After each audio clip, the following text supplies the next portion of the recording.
The shooting death of Trayvon Martin is exposing old wounds and tensions surrounding race relations in this country. Martin's parents are calling for justice and saying that their son's tragic death should outrage all Americans, regardless, of course, of their skin color. Trayvon Martin was you. Yeah. Trayvon Martin did matter. Yeah. And I just want New York to know that we're not going to stop until we get justice for Trayvon. Since this all happened, I've been wanting to talk to a legendary civil rights activist, Georgia Congressman John Lewis, also, of course, the senior chief deputy whip. But, Congressman, this does have a terrible resonance for you who lived through the civil rights era. It reminds me of the stories we've all read about Emmett Till.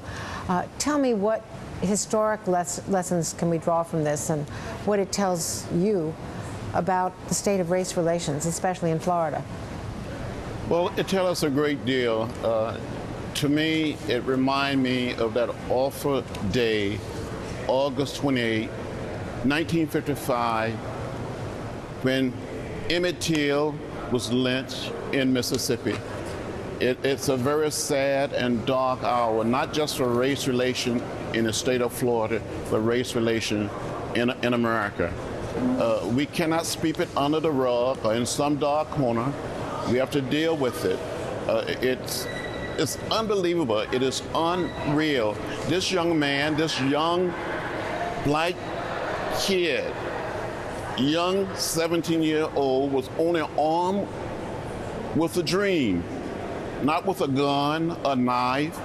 He had candy and a can of iced tea. And for him to be murdered, shot down, there should be a sense of righteous indignation in America, the same way that we had during the days of lynching and when people were being beaten in the streets during the height of the civil rights movement. Congressman, this must not be allowed to stand. It is very, very sad, and it pains me a great deal. It has a chilling effect on hundreds and thousands and millions of young black men in America. I didn't mean to interrupt. I was going to ask about the decision by the city manager, whom I interviewed a bit ago on the program a few minutes ago, and he said that he has not reached a decision, that they are in conversations, but that there is no decision to even take a leave of absence by the police chief responsible for the immediate decisions of his people, of his law enforcement officers, to not take any action against George Zimmerman, to do a drug test posthumously on Trayvon Martin, but not to drug test the man who shot the gun, fired the gun that killed him, there's no dispute about that fact, and not to take any action to hold George Zimmerman or take his weapon away or revisit this in any way. What do you say about that? Well, it's frightening. It's unthinkable. I think somehow, in some way, the Department of Justice, the FBI, and other federal officials, the Justice Department, Community Relations Service, should be on the ground in Sanford, Florida, during the necessary investigation.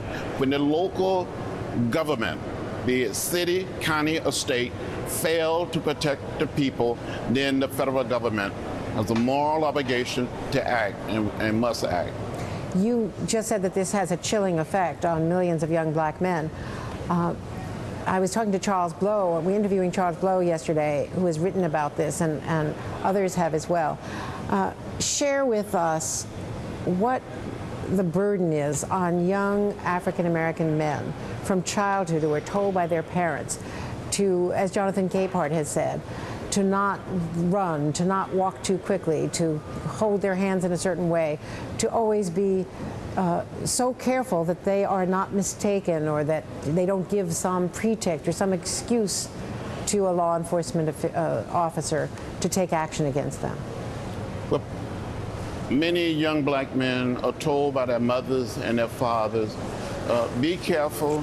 My mother used to tell us over and over again, and I don't know where she got it from, but be particular, keep your hands out of your pocket, and don't run, look straight ahead.